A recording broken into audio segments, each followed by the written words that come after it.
Olá pessoal, sejam bem-vindos para mais uma aula do curso de Auditoria e Consultoria.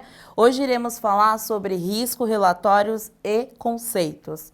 Nessa aula será abordado risco de auditoria, relatório e parecer de auditoria, conceito de consultoria e sua evolução. Ao final dessa aula, você vai compreender o que é o risco de auditoria, entender a importância de um relatório de auditoria e o conceito de auditoria. Risco de auditoria. Conforme nas aulas anteriores, eu venho mencionando muito sobre o que é risco, por que é necessário fazer auditoria para entender o risco que tem naquele setor. Risco é justamente aquele cenário que a empresa está exposta em determinada atividade, podendo o risco já ter acontecido ou vai acontecer. Dependendo dentro do gerenciamento de risco, consegue identificar, avaliar e tratar, podendo diminuir o impacto daquele risco, aceitar o risco ou transferir. Então, eu vou trazer um exemplo do dia a dia para que possamos compreender como que funciona análise de risco dentro de uma empresa. Vamos imaginar um cenário que seus avós te dão dinheiro para pagar a conta de luz. E seus avós têm dificuldades com a tecnologia de aplicativo. E nesse caso, você tenha que ir na caixa lotérica. E no percurso à caixa lotérica, você perde o dinheiro para pagar a conta de luz. Aqui nós temos risco baixo, risco médio e risco alto. Ou seja, são 3 níveis de risco que podem acontecer após esse fato de perder o dinheiro de pagar a conta de luz. O risco mais baixo que nós temos após perder o dinheiro para pagar a conta de luz é conta de luz atrasada, juros, ou seja, seus avós eles podem pagar, pode ter algum dinheiro em reserva para pagar essa conta, porém vão pagar juros, multa.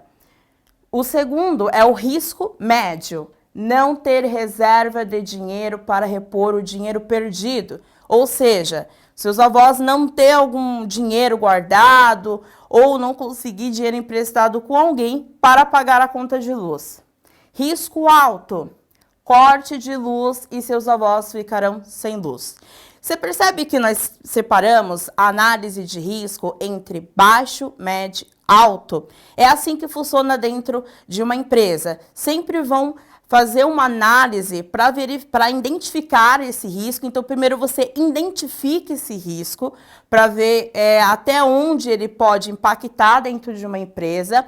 Depois você vai avaliar, que é o que ocorreu, que a gente acabou de fazer agora, que foi avaliar da forma que esse risco vai impactar, e a gente conseguiu separar esse risco em três segmentos: baixo, médio e alto. E depois a gente trata. Como que a gente vai tratar esse caso? Nesse caso, após ocorrer a situação de ter perdido o dinheiro, teremos que tratar o risco. Como que vamos tratar? Então, no primeiro caso, que nós separamos em 3 segmentos: risco baixo, risco médio e risco alto. No risco baixo, conta de luz atrasada. Como que eu vou tratar esse risco? Eu posso ter o planejamento financeiro para não atrasar a conta. O risco médio, não ter reserva de dinheiro para repor o dinheiro perdido. Como que eu posso tratar esse risco médio? Pedir o dinheiro emprestado, fazer um empréstimo, ou seja, eu posso pegar o dinheiro emprestado com alguém, eu posso ter alguma poupança, algum dinheiro guardado. No terceiro, que é o terceiro segmento, risco alto, corte de luz, ou seja, sem energia. Como que eu posso tratar esse risco? Com um planejamento financeiro correto, não terá eventos desagradáveis.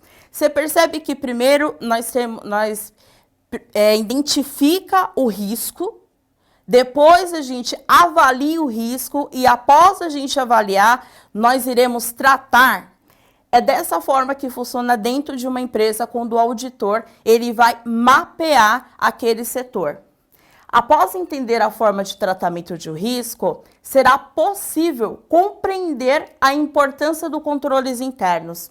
Após identificar, analisar e tratar o risco, temos que fazer o controle interno, ou seja, monitorar aquela atividade para verificar se ela está sendo tratada da forma que foi planejada. Relatório e parecer de auditoria.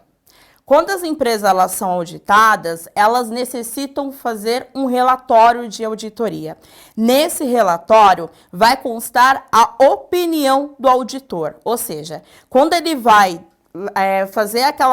ter aquela conversa com o setor, identificar com o head da área, qual é a dificuldade da área, quais atividades que aquela área ela faz, ela trabalha, ele vai ter que fazer um relatório. Lembra nas aulas anteriores que eu disse que auditoria é igual a evidências? Exatamente isso. O relatório é a evidência do auditor.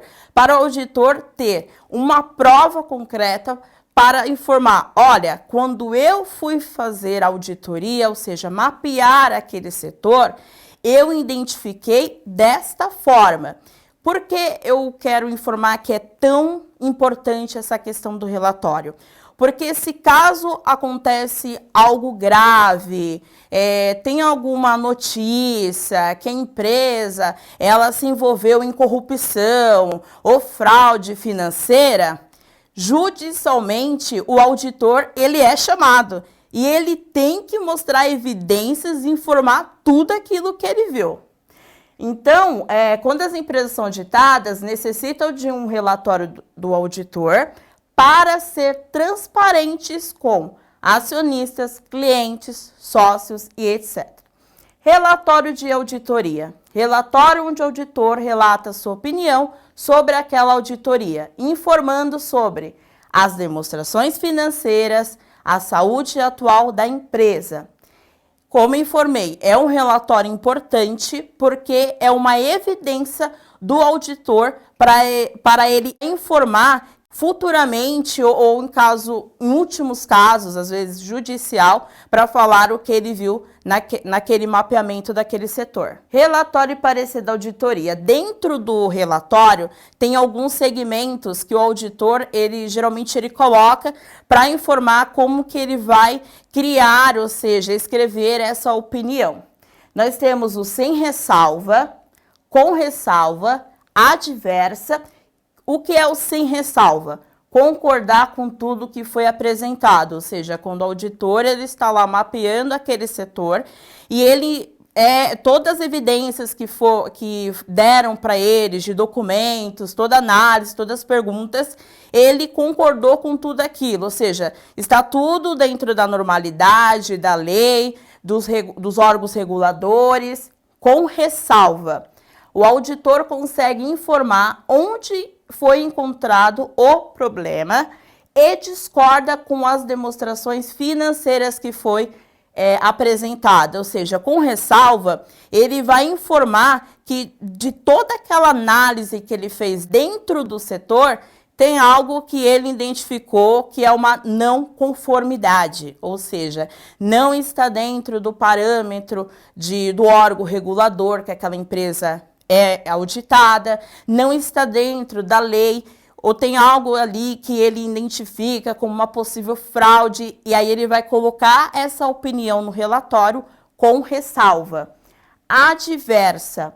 As evidências coletadas pelo auditor apontam que existem diversos erros e não consegue isolar os erros, ou seja, quando o auditor ele fez aquele mapeamento, ele foi fazer a auditoria dentro daquele setor, ele viu diversos erros, várias coisas erradas que não estão dentro da conformidade correta que o órgão regulador daquela empresa solicita e exige, e aí ele não consegue falar, olha, classificar quantos erros tem dentro daquele setor, porque tudo está errado.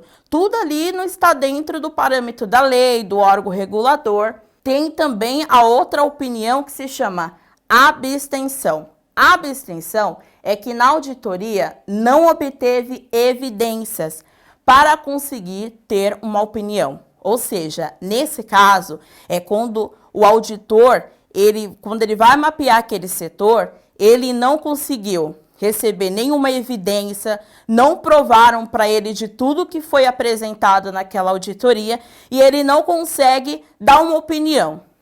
Como exemplo, para vocês entenderem melhor no dia a dia, no mundo real, como que funciona a questão do relatório de auditoria, tem uma reportagem referente a Americanas no site Valor Invest, que informa assim, Americanas, AMER3.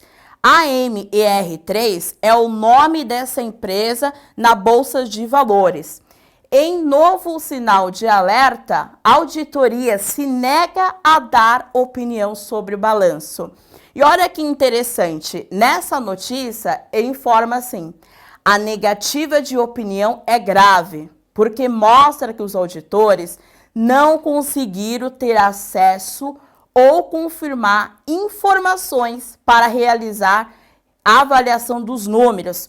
Então você percebe que esse relatório dessa notícia que eu acabei de ler, como a gente pode classificar? Que é um relatório que o auditor ele fez como a opinião abstenção. Por quê? Ele não teve evidência. Ele não conseguiu confirmar tudo aquilo que foi apresentado. Agora iremos falar sobre conceito de consultoria e sua evolução. Abaixo, consultoria, pelo dicionário, é atividade que um especialista compartilha o seu conhecimento em forma de orientações específicas para a necessidade do cliente. Ou seja, a consultoria é justamente quando a empresa ela já tem um departamento já predestinado dentro da empresa, porém tem algumas necessidades que os funcionários, aquele setor, ele não consegue cobrir. Ou não tem uma mão de obra qualificada para poder auxiliar naquela situação, naquele caso que está acontecendo isoladamente no setor. Então, a empresa ela contrata uma pessoa especializada naquela atividade que ela precisa de mais atenção e esse consultor justamente vai auxiliar a empresa naquela situação que a empresa não está conseguindo, trabalhar, desenvolver os funcionários. Então, a consultoria é justamente a contratação de um especialista em determinado assunto, a qual irá orientar, ensinar as diretrizes corretas para o negócio ser eficaz através da sua visão do planejamento de forma ordenada e correta. Deixo como dica de leitura o livro do troncoso Ricardo Vilches, Apuntes de Estudiante de Auditoria, Editora Acadêmica Espanhola, 2018. Dica de livro, eu deixo do canal Mag Seguros, que é sobre o que é risco. Espero que tenham gostado dessa aula. Até a próxima. Bons estudos!